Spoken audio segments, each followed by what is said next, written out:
From the great halls of their house, there are assembled three who hope to one day be the world's greatest driving heroes. Created from the cosmic legends of the universe comes our team captain, the Vision, Bill Fisher. Their soon-to-be Wonder Woman, Vicki Fisher. Our Captain Marvel and head flight trainee, Jennifer Skripchuk. And our Batman, the master of tools, gadgets, and all things mechanical, our mild-mannered soon-to-be billionaire, Alan Danvers. Their mission, to fight injustice, share what is right and wrong, to get you out of your house and come out racing with them, and serve all mankind. They are the Garage Heroes in Training Team.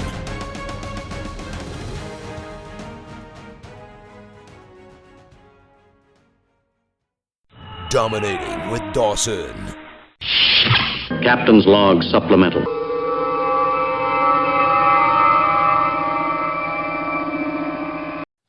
So, Miss Vicki. Yes, sir. Do you remember when we were watching those WRL events and some of those grid life events where you used to see the in-car video and it had like the cameras seeing front and back, but it also could see all the telemetry and everything that was going on? Mm-hmm. You know, most of the ones that we liked were taken by the Sentinel system. Remember James came on our podcast earlier? Right. You know, we have no excuse since he lent us one for trial and demonstration purposes. We should actually probably put that in one of our cars. Maybe two. I really think we should. I think we should. I know. Because then we'd look like the immature endurance racing team that we are. Oh, wait, I mispronounced that, didn't I? Sorry, my bad. We could So what does the have, Sentinel system do? we could have 3 cameras with picture-in-picture. We could have, if we ever get the AIM system to work, open invitation to anybody from AIM to come on and give us a little bit of love. We need some help. And then we could have all our telemetry on there. And then we can have it streamed live into the paddock or around the world to our millions of fans. We're apparently very popular in Kenya right now. Don't know why, but that's fine. And it can integrate all the available race statistics from like Race Hero and everything. So we could actually see how we're doing on video. We wouldn't even have to carry around our phone anymore. Live. I love it. Ben Dawson. Are you here? Yep. Yes. All right. Miss Vicki, Yes. there are 2 things that you will hear at nearly every HPDE 1 that you've ever attended. Mm-hmm. And we're going to talk about them. Okay. Mr. Dawson's going to make or break the mythology of this. Ben Dawson.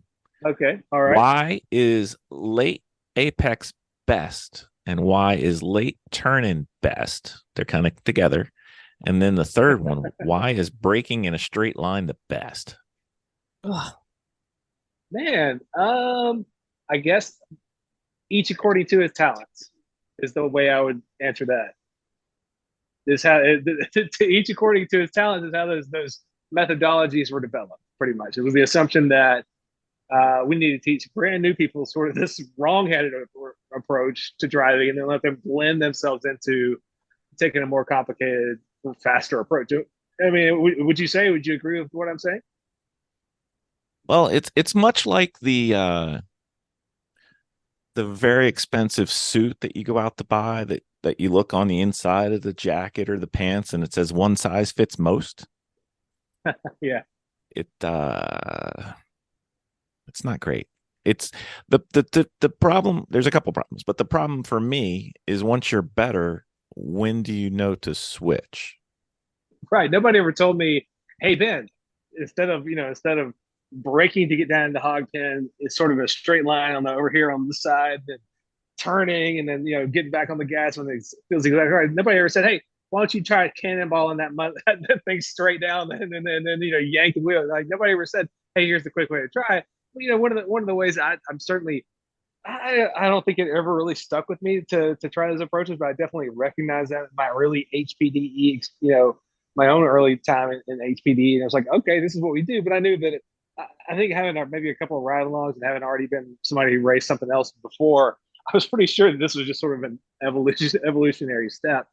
But also nobody ever said, hey, here's how you do it a different way. But like so many things in the DE and racing world, you have to use other people and their performance and as a benchmark.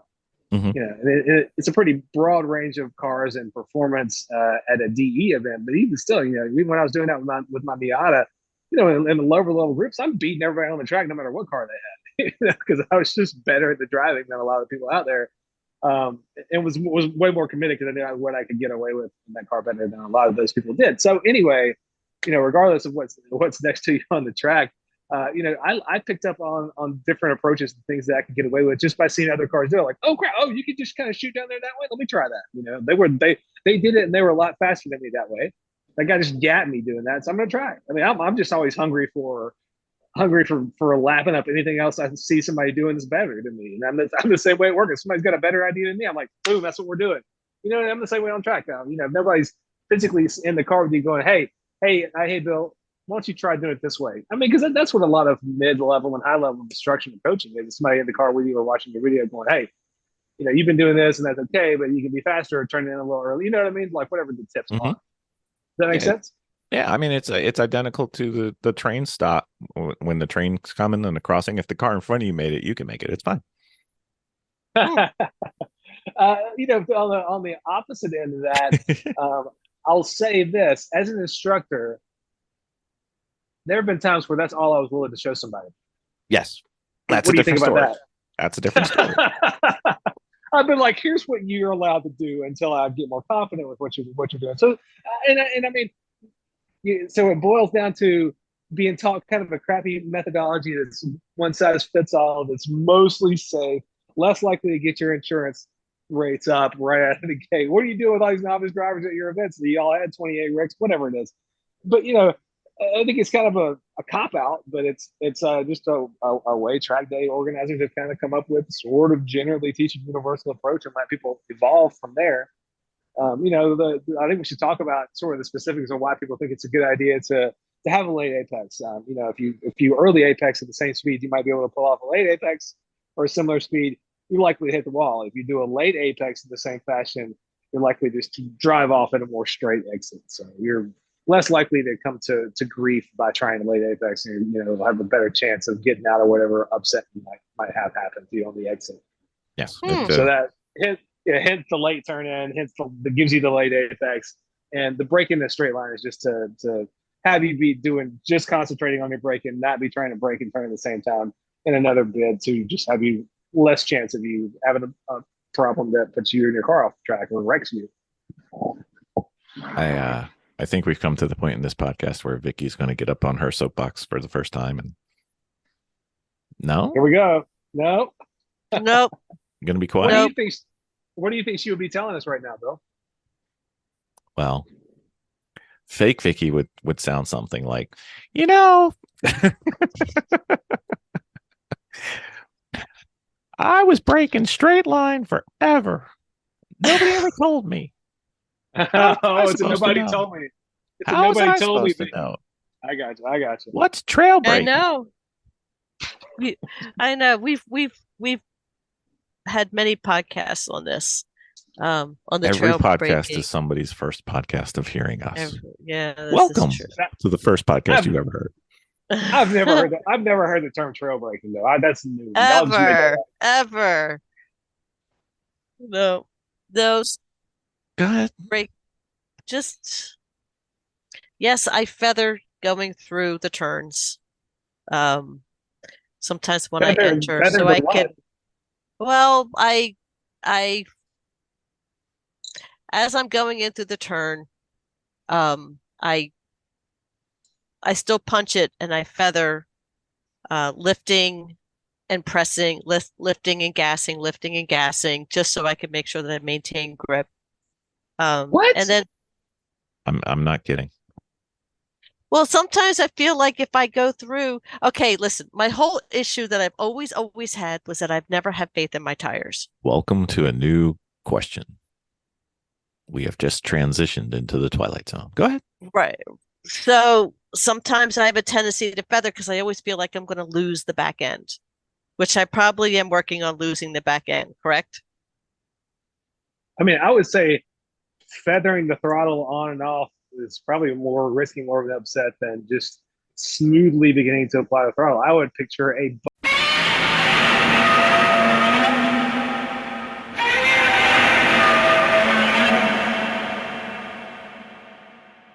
waiting and unwaiting. I mean, Oh wait no, like it's not like that. It's not like like that.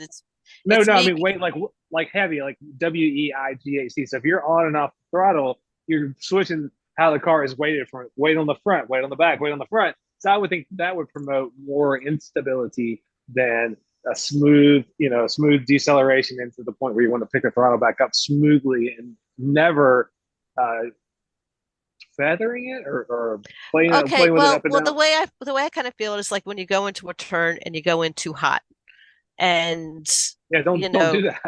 yeah. So it's like always trying to play with the edge of your speed versus, losing your tire, losing the back end, or so I have a tendency to constantly maybe lift a little bit if I'm I going feel through. like I'm I feel like I'm going crazy right now.